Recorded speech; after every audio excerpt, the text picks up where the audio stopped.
Carleen Johnson is associate editor for the Center Square and reports on state government in Washington, and she joins us now for the Center Square Daily. Carleen, you had quite the marathon to run last week as the legislature in Washington was wrapping things up. Go ahead and tell us all about it, including how much sleep you got over the weekend. Oh my goodness. Well, let's see. The last week of session leading up was a 24-and-a-half-hour overnight in the Washington State House of Representatives, where Senate Bill 6346, what's billed now as a tax on millionaires of 9.9% of their income above $1 million. So say you make $1.2 million, it's the $200,000 that's going to be taxed at nearly 10%, or combined household income. So you make, $600,000, your spouse makes $600,000, you're also going to get taxed on that, above point of $1 million. So yeah, 24-and-a-half hours. Greg, it was the longest session on the floor of either the House or Senate that we've ever had in the state of Washington. Somebody mentioned last week in the last day of session, I think we had a session in the 1920s when we were arguing about how to build the state highways and whether we should have I-5 or Pacific Highway South, or how the highways would look. But it was a marathon. Ultimately, even though some Democrats crossed over to vote with minority Republicans, the Democrats have such a majority in the state of Washington. This income tax was getting rammed through no matter what.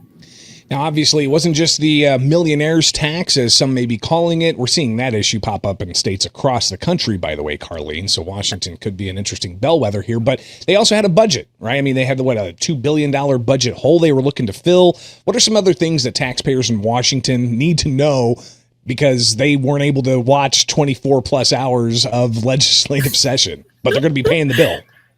Yeah, they're going to be paying the bill. And interesting, because this was what we call our short session. In the state of Washington, we have the short session, and then every other year we have the longer session. So this was only a 60-day session when lawmakers are only required to go to a supplemental budget. And this is to say, the budget we passed last year isn't going to be enough to cover what we thought it was going to, or maybe we've got a lot and we should give money back.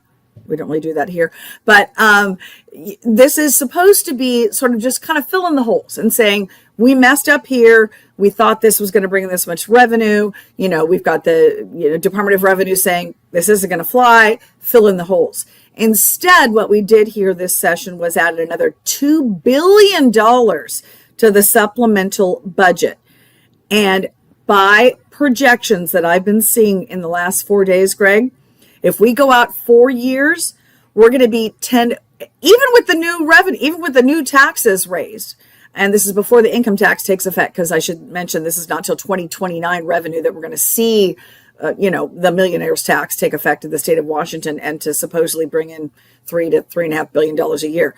But this is before that. They said we're going to be in a $10 billion deficit at current revenue projections and current spending levels in the state of Washington in 4 years. $10 billion if we don't do something. So we don't have a revenue problem here.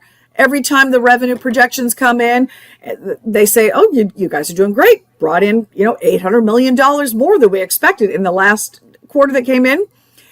We still have a spending problem, such that the majority is going to say, now we've got another $800 million to work with. Let's spend that and then some. We're just not prioritizing any kind of fiscal responsibility here. Well, I was going to ask, were there any conversations when they're passing the supplemental, or while they're looking to increase, almost 10% taxes on those making $1 million or more down the line by 2029? But was there any conversation about where to shore up spending, where to maybe cut inefficient programs, or how to make services more efficient for the taxpayers who are the ones paying the bill?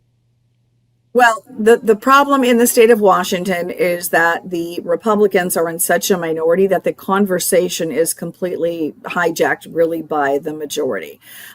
Every time that the Republicans bring up in any of these committees or floor debates ahead of final passage of these bills to say, wait a minute, we don't have a revenue problem, we've got a spending problem, we got to rein it in. The theme that comes back from the other side is cuts on the federal level.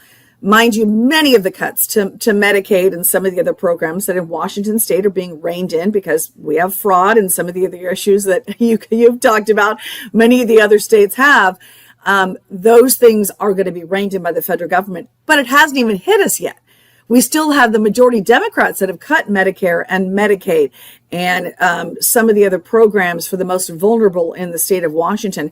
They've cut that at the state level, and yet they have hijacked the language to say the reason why we need to backfill all these programs is because, the orange man's bad on the federal level, even though that stuff is not realized yet here in the state of Washington. The problem is the Republicans are not able to, I guess, capture the truth of that conversation, and they don't have most of the mainstream media on their side. We've tried at the Center Square to do our best during the session to sort of highlight the issues that would bring truth to the conversation. And you mentioned the income tax. We started with that. I have to say, there's going to be immediate legal challenges once the governor signs this into law, Greg, and there is likely to also be a citizen initiative campaign. They made this thing referendum proof by emergency clause, so we can't do a referendum, but we can do an initiative in the state of Washington. It will require a lot of signatures, but based on all the polling I've seen, there is more than enough people that want to get this thing overturned. Yeah, I think that was going to be kind of where I was going next. Is you've got several years here before it's supposed to go into effect, and I imagine between now and then, Carleen, you're going to be busy tracking court cases and all the twists and turns of where exactly job security.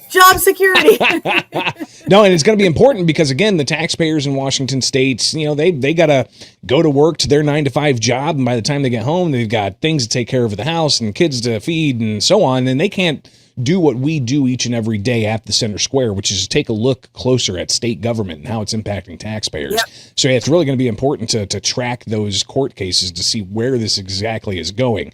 But Carleen, obviously with the income tax issue, you've got all the questions about how it impacts small businesses, and in particular, those small businesses who may one year make $800,000 while the business owner's only taking home $40,000 in a salary, but the way it's classified, they are putting on the books that, hey, their sole proprietor business is making $800,000, but then the next year, maybe they make $1.2 million. Is that going to incentivize, business investment and making sure that those businesses thrive? I'm so glad you brought that up, because that was one of the main things during the amendments that were brought up, even on the last day of the legislative session before this thing passes, Greg. There were many, especially in central and eastern Washington, where we have a lot of our more conservative districts. And these lawmakers are themselves farmers and egg producers. And they are the pass-through entities you just mentioned that are going to be on the hook for this. Because as you mentioned, you might have a good year for farming, a good crop. Say you made $1.5 million that year. You're going to, and then you pay you pay all your egg workers, you pay off all your costs, you got your equipment, it's probably financed, you're paying all that.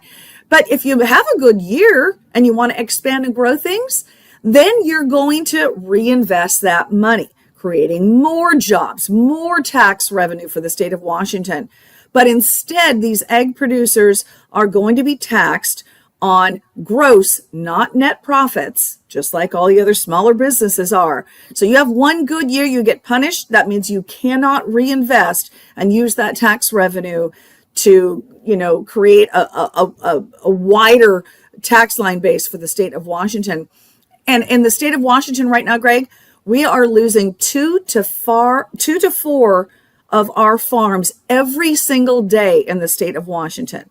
And I heard lawmaker after lawmaker, some of them tearfully beg for some exceptions in this bill for them so they can succeed, to no avail. None of those amendments were adopted. So unless the thing gets wholly overturned, either by the courts or by citizen initiative, we're just going to lose more and more of these egg producers and farmers. And it appears that, the question ultimately is coming down to, can the state of Washington even have this kind of income tax, right? Some of the Republicans you had talked to at the State House and other critics of this idea say that this is just not constitutional, that Washington does not have in their constitution the ability to tax that way. It doesn't seem to matter. I brought it up in media avail after media avail with the majority leadership saying, wait a minute, our state constitution says that our income is our property. And I was told to my face with my direct questions to Senator Jamie Peterson, the Democrat who introduced Senate Bill 6346, he basically told me in that media avail, your income is not your property, because it's taxed at various levels already before it hits your bank account. So it's not really your property. And he created a series of interesting analogies, likening it somehow to illegal immigration. I'm not sure I tracked with everything that that path he went down. But at any rate, that's the argument. Our Constitution, the state of Washington, precludes this from happening. Right now, they're hoping, since we have such a left-leaning court, the hope is for majority Democrats that push this through, Greg, that they're going to find sympathy in the court that says we're going to overturn nearly 100 years of precedent in the state of Washington and say things have changed. Your income isn't your property in the state, and regardless of a constitutional amendment approved by the voters, this thing is good. Well, Carleen, thank you so much for your time and for your reporting and staying up for those marathon sessions here in Illinois. We know those I'm far still too tired. often. I know it. It takes a long time to recover from that type of thing. Trust me, I know all about it. And we'll definitely be checking back in to see how this story and others from Washington continue. And viewers can keep up even closer with Washington State by tuning in to Washington in Focus Daily, only right here with the Center Square.